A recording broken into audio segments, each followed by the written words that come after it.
জয় মা তারা। আমি তান্ত্রিক সম্রাট পণ্ডিত সুশান্ত শাস্ত্রী। আজ আপনাদের ছোট্ট একটা টিপস দেবো, সেটা হচ্ছে ব্যবসা নিয়ে।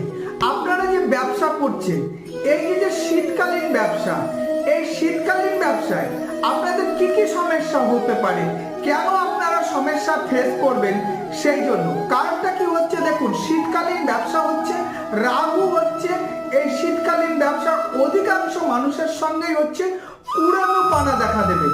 আপনি যদি রাহুর দশায় যদি ভোগেন, তাহলে আপনি যে কোনো একটা অ্যাস্ট্রোলজারের সঙ্গে আপনি যোগাযোগ করে তারপরে হচ্ছে আপনি শীতকালীন ব্যবসাটাকে স্টার্ট করতে পারেন। এই শীতকালীন ব্যবসাতে আপনি যখনই রাহু দমন কবচ নিয়ে ব্যবসাটা করবেন, দেখবেন আপনার ব্যবসা সাকসেস হবে। আপনারা যে কোনো একটা অ্যাস্ট্রোলজারের সঙ্গে যোগাযোগ করে ব্যবসাটা স্টার্ট করুন। জয় মা তারা।